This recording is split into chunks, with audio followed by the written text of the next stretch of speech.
თბილისის 2026 წლის ბიუჯეტი 17 მილიონ ლარზე მეტით იზრდება და მისი მოცულობა 2 მილიარდ 211 მილიონ ლარამდეა. თბილისის ფინანსურ დოკუმენტში შესატან ცვლილებებზე დღეს თბილისის საკრებულოს სხდომაზე იმშელეს და მას მხარი დაუჭირეს. გაზრდილ ბიუჯეტში თბილისის საჯარო სკოლების ინფრასტრუქტურული სამუშაოები და მოსწავლეთა ტრანსპორტით უზრუნველყოფის ხარჯებია გათვალისწინებული. გაზრდილი ბიუჯეტის ნაწილი გზების მშენებლობა რეაბილიტაციასაც მოხმარდება. ჩვენ მქონდა ბიუჯეტის დამტკიცება ზუსტად დეკემბრის ბოლოს.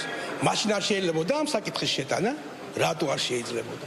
ეხლაც კიდევ ბევრჯერ შევცვლით ბიუჯეტს და საკრებულოს ძირითადი საკითხი არის ბიუჯეტი.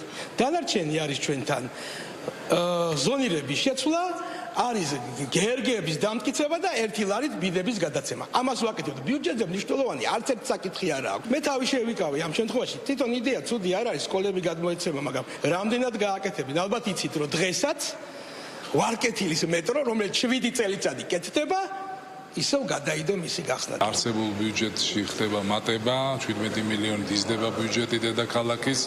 ეს არის ძირითადად მიმართული იმ საკითხებზე, რაც აწუხებს ჩვენ მოქალაქეებს, არის გზების რეაბილიტაცია და ასევე იცით, რომ სკოლების ინფრასტრუქტურული საკითხების მოწესრიგება არის თვითმმართველობის პრეროგატივა, დეცენტრალიზაციისკენ გადადგმული ძალიან მნიშვნელოვანი ნაბიჯი, როდესაც ცენტრალური ხელისუფლების ფუნქცია, რომელიც გააჩნდა სკოლებთან მიმართებაში, გადმოვიდა გამგეობებში დედაქალაქის მერის მიერ იქნება ორგანიზებული და ჩვენ ამ ბიუჯეტში დამცველებით ხარს უჭერთ იმ პროცესს, რომ სკოლებში უფრო მეტად იყოს უფრო მეტი განვითარება, უფრო მეტი ინფრასტრუქტურის საკითხების მოგვარება, რომელიც ეხება გამგეობებს